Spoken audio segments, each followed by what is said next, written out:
grand hamster d'Alsace. Si beaucoup d'entre vous le comparent au légendaire Dahu, c'est parce qu'en réalité, très peu ont déjà pu l'apercevoir. Et pour cause. En 30 ans, la population des hamsters n'a cessé de décliner. Les dernières estimations en 2012 relevaient entre 500 et 1000 hamsters en plaine alsacienne, alors que l'effectif minimum viable serait de 1500. Dans ce magazine spécial, nous nous intéresserons au programme Life Alister, initié par la région Alsace.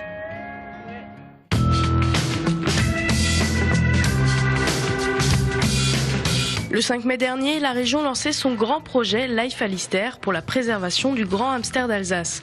Avec les différents partenaires, le conseil régional propose des solutions pour sauvegarder l'animal et réussir à concilier activité humaine et protection de l'environnement. La région Alsace fait partie du consortium, fait partie de tous ceux qui portent ce projet Alister, à savoir faire en sorte que l'Alsace puisse continuer à faire vivre cet animal emblématique qu'on appelle le grand hamster d'Alsace, qui est évidemment unique puisqu'il est qu'en Alsace. L'un de ces indicateurs de biodiversité, c'est le hamster. On ne peut pas juste lâcher des hamsters en espérant qu'ils prospèrent, qu'ils se développent. Lorsqu'on a des hamsters, c'est le symbole, c'est la preuve que le biotope, que le milieu de vie est de bonne qualité. C'est donc à la fois par sympathie pour cet animal, qui est un joli animal, mais c'est aussi par souci d'une bonne qualité biologique de notre environnement que la région Alsace s'implique dans la préservation du grand hamster d'Alsace. Le grand hamster d'Alsace est un rongeur présent en Europe et en Asie, mais l'Alsace est la seule région française à abriter le petit animal. Aujourd'hui, la Commission européenne l'a classé comme un des mammifères les plus menacés d'Europe. En cause, l'activité humaine et agricole qui a fortement évolué ces 30 dernières années. Pour vivre, ce petit rongeur a besoin de céréales et légumineuses qui lui offrent nourriture et couvert, indispensables pour se protéger des prédateurs. Afin de faire cohabiter intelligemment les hommes et les hamsters sur un territoire partagé, le programme s'est associé à l'ONFS pour tester de nouvelles pratiques culturales. Ce qui a fait qu'il y avait aussi du hamster en Alsace à l'époque, c'est qu'il y avait énormément de petites parcelles avec des cultures différentes. Chaque culture avait son intérêt à une période donnée. Et donc du coup, quand par exemple le blé était moissonné, donc il n'y avait plus de couvert de protection en place parce qu'il était coupé, le hamster pouvait aller dans quelques mètres plus loin dans une autre parcelle et s'y trouver un couvert de protection et un aliment également dans ce couvert-là. Maintenant, on se retrouve avec des parcelles un peu plus grandes, vu qu'il y a eu un remembrement, avec des rotations culturelles qui sont un peu différentes, avec des cultures qui sont différentes et des pratiques qui sont différentes. Et puis on essaye de retrouver des pratiques qui peuvent être à la fois favorables au hamster, mais aussi agronomiquement intéressantes pour nous. Une des actions du programme LIFE, c'est travailler sur l'habitat agricole, donc sur les techniques agricoles. Et on essaye de trouver des pratiques qui soient à la fois agronomiquement intéressantes, mais également intéressantes pour le hamster. Donc, par exemple, derrière moi, on a testé comment trouver des solutions après moisson dans la culture du blé pour que le hamster s'y sente bien et pour que sa survie soit améliorée. Donc là par exemple on a eu un blé qui a été implanté à l'automne dernier. On a eu une interculture qui a été semée juste après moisson, donc c'est l'interculture que vous voyez ici. Et on a capturé des hamsters en avril et on les a suivis jusqu'à maintenant. Et en fait, on va faire la même chose sur des cultures des parcelles qui sont en pratique conventionnelle, donc avec une moisson, sans interculture. L'interculture est implantée, mais bien plus tard, 1 mois et demi après. Et on essaye de comparer en fait les taux de survie, la reproduction, donc le nombre de portées par femelle et le nombre de petits par portée. Marius est agriculteur et a fait le choix de la protection de l'animal en adaptant son métier et en conciliant rentabilité économique et préservation de la biodiversité. C'est plus bénéfique pour moi parce que la terre a été récoltée, le blé a été récolté, vendu. Donc c'est pas une jachère où on récolte rien, qui ne sert quasiment à rien à part une jachère ne produit rien, sera juste broyé. Alors que là, on a vendu le blé et en attendant de remettre une nouvelle culture, on a justement implanté ces différentes espèces et cet engrais vert. Et puis il faut aussi souligner que c'est une pompe ça pompe un peu l'azote. Certaines plantes pompent l'azote qui est dans le sol, d'autres les légumineuses pompent l'azote qui est dans l'air et le restituera pour la culture suivante.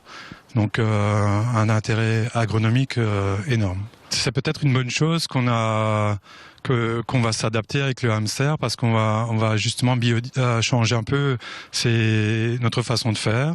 On va introduire un peu plus de blé et ça sera meilleur pour le sol, je pense. Et après, c'est toujours aussi économique. Le problème, c'est le maïs, c'était bien payé. Maintenant, ça change un peu. Et donc ça peut peut-être être un avantage à long terme pour le sol d'avoir justement différentes espèces, des variétés et de changer, de ne pas revenir toujours avec les mêmes cultures et justement pour cette faune qui est dans le sol, les bactéries et tous ces champignons et tout ça. Pour que cette nouvelle dynamique fonctionne, il est essentiel que l'implication des agriculteurs et des élus locaux soit totale. Les décisions seront désormais prises en commun dans l'intérêt de chaque secteur et avec pour objectif la sauvegarde au long terme du grand hamster.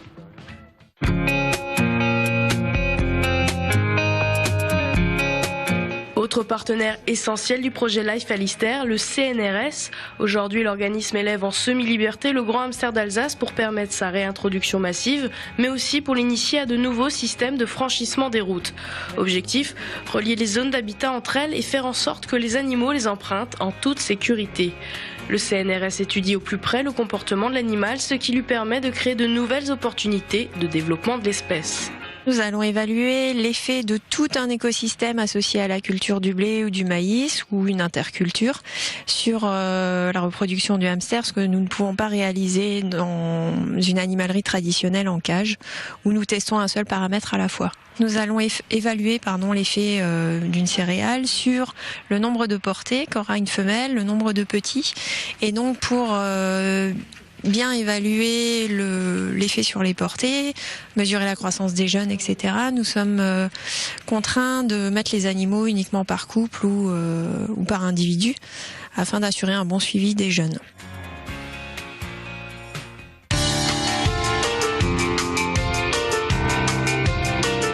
Dernier objectif du projet Life Alister, la sensibilisation et l'information du grand public. Le GEPMA est une association à but non lucratif qui a pour objectif de promouvoir la connaissance et la protection des mammifères sauvages en Alsace. Associé à la région, le GEPMA participe à toutes les grandes manifestations du territoire pour faire connaître cet animal et gommer les idées reçues. Parmi les outils de communication, le GEPMA a créé son propre jeu vidéo où l'utilisateur a en charge son hamster et doit veiller à sa survie. Dans le cadre du projet Life Alister, on va aller réaliser des animations, donc à la rencontre des gens. Donc on va avoir l'animateur de l'association qui va aller à la rencontre du grand public, un public plutôt familial. Il va également utiliser différents outils que nous sommes en train de mettre en place pour sensibiliser les personnes. Donc ça va être la création d'un jeu de plateau et également la création d'un petit jeu vidéo. Ça va être un jeu vidéo qu'on va qualifier de serious game, c'est-à-dire que le joueur va devoir apprendre tout en s'amusant.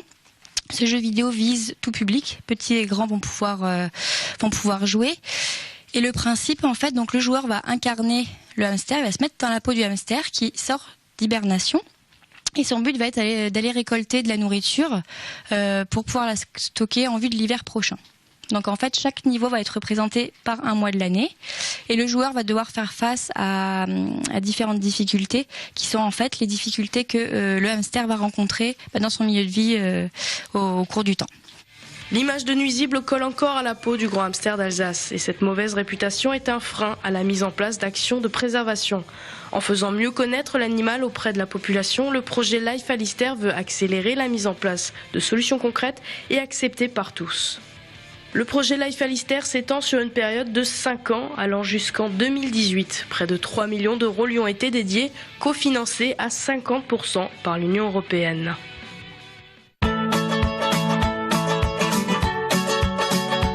C'est la fin de notre magazine consacré au grand hamster d'Alsace. Alsace20.tv pour revoir ce numéro.